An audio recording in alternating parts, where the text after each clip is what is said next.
Bismillah. Apa wali songo yang ada dulu termasuk wali Allah? Kita tidak tahu, saya tidak tahu tentang mereka. Saya katakan semua boleh jadi wali. Dan wali tidak terbatas pada apa? 9. Siapapun boleh jadi wali. Dan wali tidak diukur dengan apa? Kesaktian. Ya. Wali itu bukan stempel yang kita bikin. Wali itu dari Allah Subhanahu wa Ta'ala. Kita hanya bilang secara zahir ini orang soleh, ini orang soleh, ya. Tidak ada masalah. Tetapi kalau kita mengatakan dia wali, stempel seakan-akan wali ini berarti begini, berarti itu perkara yang gaib. Tapi kita bilang zahirnya mereka orang-orang apa? Soleh. Semoga mereka wali-wali Allah. Itu antara Allah dengan hambanya, rahasia Allah Subhanahu wa Ta'ala. Apakah 9 wali ada wali Allah? Saya tidak tahu. Kalau saya mau tahu, saya harus lihat perkataan mereka, amal soleh mereka, baru saya timbang dengan Al-Quran dan Sunnah. Kalau mereka ternyata sesuai Al-Quran dan Sunnah, maka insya Allah mereka wali-wali Allah, seorang-orang soleh. Tapi berita sampai kepada kita, apakah bisa kita buktikan keotentikannya? Bahwasanya wali dulu begini-begini. Adapun cerita yang sampai kepada kita, contohnya Sunan Kalijaga. Mau jadi wali bagaimana caranya? Bertapa pinggir kali tidak sholat. Ya tidak? Dalam film kan begitu. Ya tidak? Dalam film kan begitu. Siapa yang dulu? Artisnya siapa? Kan dalam film saya nonton, saya masih kecil dulu, Sunan Kalijaga bagaimana jadi wali. Dia pergi ke pinggir kali, kemudian dia bertapa kan, bertapa sampai badannya penuh dengan lumut. Dia tidak sholat, tidak makan, kemudian dia tiba-tiba jadi apa? Wali. Kalau begitu cara jadi wali, itu wali setan. Kalau begitu caranya, tidak sholat, ya. Itu wali setan. Tapi saya tidak pernah membenarkan cerita itu. Kalau ada yang bilang ceritanya benar, saya bilang mana dalilnya? Sebutkan sanad Anda. Bahwasanya saya telah mendengar dari bapak saya dari kakek saya dari buyut saya dari njit, bahwasanya dari Paijo, Paimin dan Juminten dia melihat Sunan Kalijaga di pinggir kali bertapa kemudian jadi wali. Taib, kalau kamu bisa menyebutkan sanadmu, rangkaian sanadmu, ini derajatnya bagaimana? Apakah mereka benar semua ataukah ada yang tukang dusta, apalagi suka nambah-nambahin, apalagi orang kita suka nambah-nambahin cerita. Ya makanya tidak bisa kita benarkan berita tersebut. Ini yang nulis siapa? Yang nulis siapa?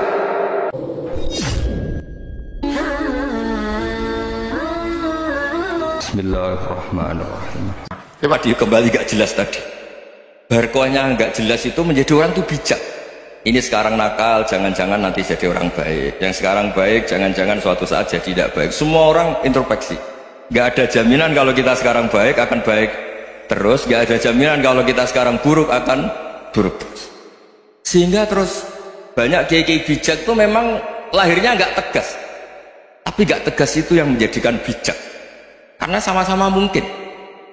Itu yang disebut laisa laka minal amri syai'un aw yatuba alaihi wa yu'adzibun. Itu tidak wilayah kamu. Ketika Allah mengomentari orang munafik juga wa yu'adzibal munafiqina insya'a aw yatub. Bisa saja ada yang disiksa, bisa saja ada yang dikasih tobat. Karena pola yang kita analisis itu semuanya menurut kita, bukan menurut kemaslahatan orang apa. Saya punya sekian contoh cerita orang yang sowan kiai baik-baik, mungkin bawa gula atau salam tambah, tidak tahu lah, tidak mesti jadi wali. Tapi Kalijogo yang kenal Sunan Bonang itu kenalnya itu karena ingin begal. malah jadi wali, tapi tidak usah dicoba.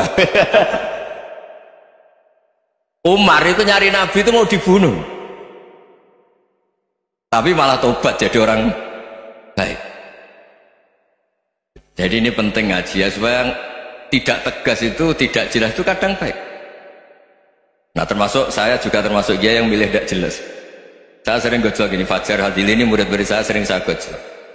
Kalau semua sistem pendidikan kayak kampus, kayak UII, kayak UIN semuanya, itu sistem yang bagus karena tertib, jam kuliahnya jelas, mata kuliahnya jelas. Kalau di pesantren itu Pak Arso itu nggak tertib, tapi justru itu enak, ketemu di jalan orang berani tanya. Nah ini kalau mbak-mbak misalnya menstruasi, mau belajar haid nunggu semester berapa baru tahu. Itu bisa sekian tahun nggak sholat karena nunggu pelajarannya baru diterangkan. Mau haji juga gitu, nunggu mata pelajaran haji. Kalau nggak jamnya nggak mau dosennya ngajar. Nah, kalau kiai kan enggak, ketemu di jalan tanya dijawab, jam berapa juga dijawab. Artinya Indonesia itu berkah, ada sistem kampus yang tertib. Ya semoga termasuk tertib gajinya. Tapi tertib gajinya itu juga sebenarnya rugi. Saya sering ada pegawai negeri Gus, tolong doain saja di PNS enak saja. gajinya tetap. Kata saya nggak mau kalau gajinya tetap. Kok bisa Gus? Enak tiap bulan mesti dapat gaji. Kalau tetap nggak naik-naik kata saya. Kalau kiai gajinya nggak tetap, tapi di atas yang tetap kata saya. Artinya Indonesia itu berkah. Kalau semuanya pakai sistem pendidikan setertib ini, orang mau tanya khaid yang nunggu pelajaran agama, bab haji yang nunggu pelajaran haji. Tapi kalau ketemu kiai itu enggak, ya pokoknya saya pernah di pasar, Gus mau tanya apa? Anak saya sih keluar darah terus gini-gini, padahal biasanya khaid hanya 7 hari gini-gini. Ya sudah, kembalikan ke biasanya, rudat ilal adat. Itu enggak usah sowan ke rumah, juga enggak registrasi dulu, enggak daftar dulu. Ya ini tidak nyindir cerita saja supaya ini bukti koalisi beneran. Jadi saya yang kiai nggak tertib jam, koalisi sama yang tertib jam. Jadi kalau semuanya sistem kampus, nanti pertanyaan itu tidak bisa on time, tidak bisa setiap saat. Makanya Indonesia itu berkah. Kiai-kiai yang alim yang di jalan-jalan banyak, juga kiai yang di kampus dokter-dokter fikih banyak, yang nekuni ilmu umum ya banyak, macam-macam. Itu masalah itu kalau saling mengadili itu baru masalah. Misalnya kiai ngeluh nggak enak jadi kiai, nggak punya gaji tetap, yang dosen ngeluh nggak dicium tangannya. Karena memang unik Indonesia ini. Kalau guru fikih kok dosen itu tetap nggak dicium tangannya. Karena pikirannya anak-anak itu sudah bayar disuruh nyium. Itu kayak di alam sadar tuh gitu. Kalau kiai itu kan anak-anak gak bayar itu, ya opanya cium tangan itu. Makanya kalau kiai-kiai tidak keramat bisa mati karena cium tangannya doang bisa mati itu kiainya. Ya ini cerita supaya saling menghormati, saling. Jadi kalau makanya itu pakar-pakar akhlak ya, pakar-pakar etika peradaban. Itu tertampar betul ketika Nabi urusan ilmu itu mengabaikan itu. Kalau sudah urusan ilmu, misalnya begini, ada urusan ilmu, ada mbak-mbak cantik atau ibu-ibu cantik, itu dalam Islam itu diajarkan jangan sopan-sopan banget. Kata Nabi, karena kekuatan ilmu itu di atas kekuatan akhlak, di atas kekuatan adab. Ya nisa an-nabi lastunna ka ahadim minan nisa ini taqaitunna fala takhdu'na bil qaul fayat ma'alladhi fi qalbihi maradun. Misalnya ada mbak-mbak cantik, menarik, kemudian sopan misalnya sama Pak Fajar sama dosen-dosen, monggo binara. Wah itu bahaya, pikirannya kemana-mana itu. Orang yang imannya pas-pasan, berarti mau. Maksud saya kalau cantik, menarik, ketemu di jalan, biarin aja dosennya mau kemana, biarin aja. Gak usah dihormatin. Kalau dihormatin, Pak mau kemana sadereno bisa bahaya, tak biarin aja. Kalau tanya, Dek ini alamatnya mana? Cari sendiri Pak. Karena hanya dengan cara itu si Pak dosen ini gak kepikiran. Gak ada orang suka orang kedus itu, gak ada. Tinggal sudah cantik, sopan. Wah bisa pikirannya macam-macam. Itu ilmu. Fala takhdu'na bil qaul. Kamu jangan terlalu lirih kalau ngomong. Fayat ma'alladhi fi qalbi maradun. Orang yang pikirannya masih kotor pasti berpikir yang negatif. Anda mungkin demi sopan sama dosen Anda, tapi sejauh mana dosen Anda juga berpikir positif? Itu kan uji iman sama uji nyali.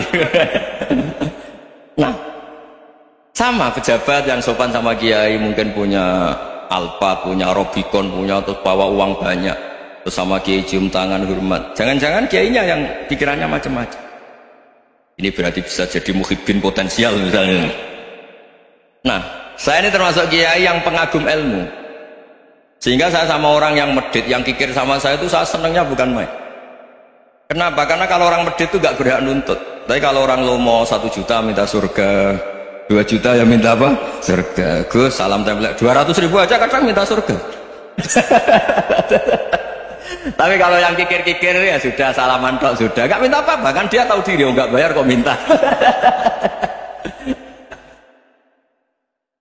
Maksud saya Islam itu luas, dinikmati saja Pak, dinikmati saja.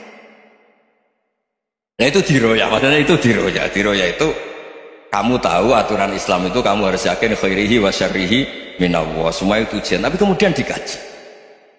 Makanya saya ini termasuk pengagum Imam Syafi'i. Imam Syafi'i itu dikasih tahu, ada orang yang di depan engkau cium tangan hormat, tuh di luar ngomong-ngomong, ngata-ngatain Anda. Imam Syafi'i tertawa-tawa suwun. Loh, ada ini dikata-katain di luar kok. Kok tidak kamu anggap munafik malah tertawa. Berarti saya wibawa, di depan saya agak berani. Dianggap enteng saja. Dibilangin, sebagian orang kampung sini nggak suka sama engkau. Baguslah, tidak akan pinjam uang sama saya. Di mana-mana orang pinjam minta tolong itu karena seneng. Kalau benci kan enggak. Intinya dianggap enteng saja. Yang terjadi di dunia itu semuanya dianggap enteng saja. Man asa ilaika faqat atlakoka. Yang berburuk sama kamu itu membebaskan kamu.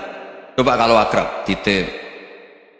Ya misalnya akrab sama Pak Fajar, bilangkan ke Pak Rektor, sangkat atau jadi guru tetap atau apa, kan ribet.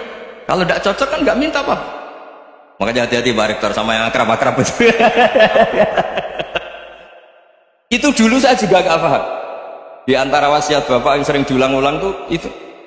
Suatu saat kamu jadi kiai, ngelola orang nggak seneng tuh gampang. Sudah, situ orang lain. Tapi kalau ngelola orang orang seneng tuh repot. Mintanya aneh-aneh. 100.000 aja minta surga. Hanya teman tenis saja minta naik jabatan.